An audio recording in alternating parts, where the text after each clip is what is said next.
नमस्कार, मैं उमोक शर्मा, मेरे साथ आप देख रहे हैं प्राइम टाइम। प्राइम टाइम में आज बात अरविंद केजरीवाल के ट्वीट की। जी हां, अरविंद केजरीवाल ने एक ट्वीट किया कि सरकार में हंगामा मच गया। इस पे हम विस्तार से चर्चा करेंगे, क्या था वह ट्वीट और सीबीआई के बारे में, इसके बारे में उन्होंने क्या कुछ खुलासा किया, क्या कुछ इल्जाम उन्होंने सरकार पर साफ तौर से लगाए। इस खास चर्चा में आज हमारे साथ मेहमान के रूप में स्टूडियो में मौजूद हैं रवि रंजन जी, जो कि सोशल मीडिया एक्टिविस्ट हैं। रवि रंजन जी, आपका बहुत बहुत स्वागत है सुदर्शन न्यूज में। नीलेश सिन्हा जी हैं भाजपा के संवाद प्रकोष्ठ, आपका बहुत बहुत स्वागत है। आप दोनों से हम चर्चा करेंगे, विस्तार से चर्चा करेंगे, लेकिन उससे पहले हमारी खास रिपोर्ट देखिए। कोयला घोटाले में फंसी केंद्र सरकार की मुश्किलें फिलहाल कम होती नहीं दिख रही हैं। अन्ना के अर्जुन कहे जाने वाले अरविंद केजरीवाल ने कोयला घोटाले में मंगलवार को हुई सीबीआई की छापेमारी पर सनसनीखेज आरोप लगाए हैं। केजरीवाल ने ट्वीट किया कि मुझे एक ऐसी कंपनी के अधिकारी का मेल मिला है जिस पर छापा मारा गया था। इसमें कहा गया है कि जिन कंपनियों पर आरोप लगे हैं उन्हें 2 दिन पहले ही छापों के बारे में बता दिया गया था और उनसे कहा गया था कि वे सारे दस्तावेज ठिकाने लगा दें। साथ ही केजरीवाल ने अपने ट्वीट में सवाल किया कि क्या सीबीआई के छापे महज दिखावा हैं? वहीं दूसरी तरफ सीबीआई ने अरविंद केजरीवाल के बयान को सरासर गलत ठहराया है। सीबीआई ने कहा है कि ऐसा कभी नहीं होता कि छापेमारी से पहले किसी को इसके बारे में बताया जाता है। वहीं कांग्रेस की तरफ से भी केजरीवाल के इन आरोपों को सिरे से खारिज कर दिया है और जगदम्बिका पाल ने तो एक कदम आगे बढ़ते हुए कहा है कि केजरीवाल या तो सबूत दें या देश से माफी मांगे। ये तो सीबीआई या किसी एजेंसी या पुलिस के उस कार्यशैली पे, उसके इन्वेस्टिगेशन पे इतना बड़ा प्रश्न चिन्ह लगा दिया है कि आज अरविंद केजरीवाल को या तो देश से माफी मांगनी चाहिए, अन्यथा उस अधिकारी का नाम बताना चाहिए जिस सीबीआई के अधिकारी ने आज उनको ईमेल किया है। जैसा कि हमेशा होता आया है कि एक पक्ष आरोप लगाता है तो दूसरा पक्ष नकार देता है, यही होता रहता है। कोयला ब्लॉक आवंटन के मामले में सीबीआई के छापे में फिक्सिंग के आरोप लग रहे हैं, इसलिए जरूरत पारदर्शी प्रक्रिया की है जिसके बारे में सभी को मालूम हो और जिसमें सारी प्रक्रिया के बीच में कोई परिवर्तन न आए।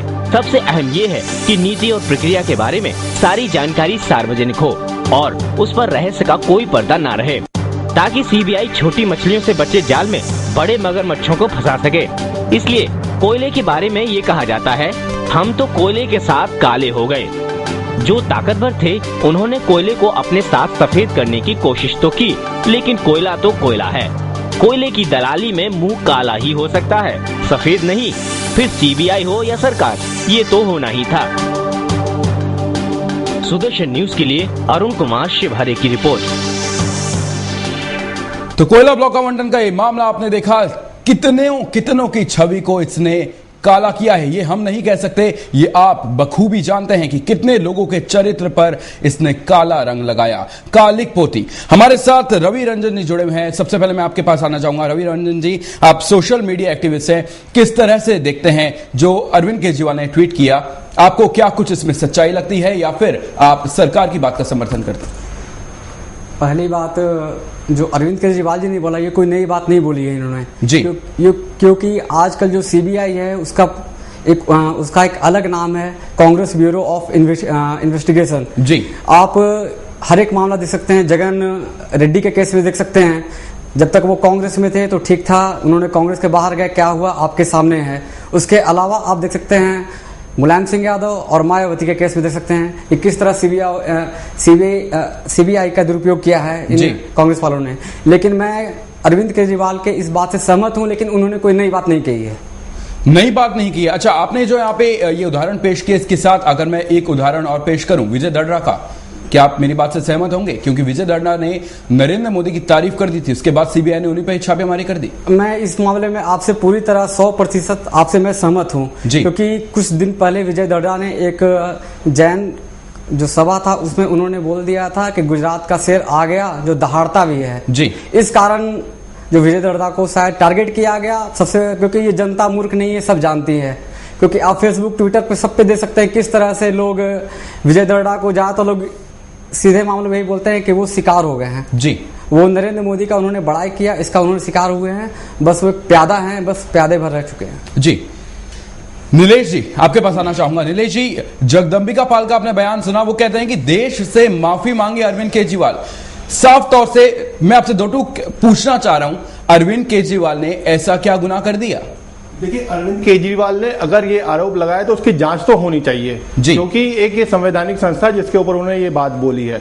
बट एक चीज और भी आप देखेंगे कि लीडिंग न्यूज़पेपर्स के अंदर 2 दिन पहले ही ये न्यूज आ गई थी कि आज सीबीआई के छापे पड़ने वाले हैं जी। अब ये सीबीआई के छापे पड़ने वाले हैं, ये आपने न्यूज़पेपर, वो भी नेशनल डेली, जो कि लीडिंग न्यूज़पेपर जिसको सब लोग आज की डेट में सुबह उठा के पढ़ते हैं, उनको ही सब चीजें पता लग गई है। तो फिर आप किस सीबीआई की बात करते हैं? क्या इंडिपेंडेंट बॉडी है?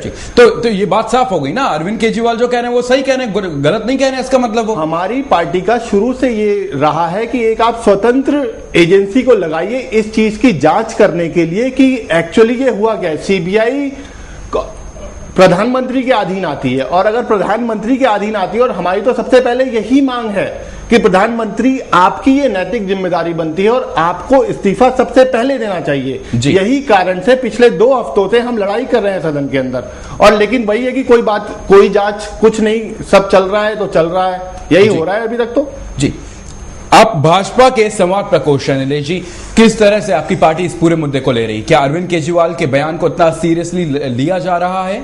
हम शुरू से यही कह रहे हैं कि अगर ऐसा एलिगेशन लगे हैं तो उसकी जांच होनी चाहिए। जगदम्बिका पाल जी ने कहा है कि जांच होनी चाहिए ये, और ट्विटर के ऊपर अगर अरविंद केजरीवाल इतनी बड़ी बयान दे रहे हैं तो नेचुरली कुछ ना कुछ तो रीजन होगा, आपको पता करना चाहिए। और सीबीआई जहां तक इंडिपेंडेंट एजेंसी, इंडिपेंडेंट बॉडी है, तो उसको हम इस समय नहीं मानते हैं जी। ये बिल्कुल भी इंडिपेंडेंट नहीं है। आप कोई भी चीज उठा के देख लीजिए कि क्या हुआ, क्या है, क्या नतीजे क्या आए हैं अभी तक सीबीआई के इन्वेस्टिगेशन के। नहीं तो फिर ऐसी जो एजेंसी है उसको रखने का कोई मतलब ही नहीं है ना। जब सामने सारी बातें आ जाएं, 2 दिन 1 दिन पहले जब सारी बातें सामने आ जाए, तो ऐसी एजेंसी का मतलब क्या है? यही बात तो हम लोग कह रहे हैं ना कि आप एक स्वतंत्र बॉडी को लेकर के आइए। आप समझ रहे, इस बात को समझने की कोशिश कीजिए कि सिर्फ 2 दिन रह गए हैं सेशन के, 7 तारीख को सेशन खत्म हो जाएगा जी। आप ऑलरेडी पिछले 2 हफ्तों से कोई काम नहीं हुआ है, लेकिन आप अड़े हुए हैं कि नहीं जी ऐसा तो हम कर नहीं सकते, हम ये चीज हम कैसे कर सकते हैं, हमें एक बहस करनी चाहिए।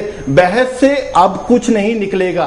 देश की जनता ये समझने लग गई है कि ये सब एक, चलिए आपने यहाँ पे, नहीं नीलेश जी आपने यहाँ पर बात की है बहस की। मैं मुद्दे से थोड़ा सा अलग जाना चाहूंगा। कांग्रेस के कार्यकर्ता चाहे बात की जाए या कांग्रेस के दिग्गज नेताओं की बात की जाए, वो तो सीधे तौर पे आपकी पार्टी पर इल्जाम लगाते हैं, कहते हैं कि भाजपा बहस करना ही नहीं चाहती है। आप स्वतंत्र एजेंसी बनाइए ना, आप जांच कीजिए ना, आप क्यों नहीं जांच कर रहे हैं? आप प्रधानमंत्री इसके लिए सीधे सीधे जिम्मेदार है, आपको ये बात क्यों नहीं समझ में आ रही है? प्रधानमंत्री को इस्तीफा देना चाहिए। नहीं, लेकिन एक पहलू रखने से कुछ नहीं होता ना, दूसरा पहलू कम से कम आप कांग्रेस का सुनेंगे तो सही। कांग्रेस का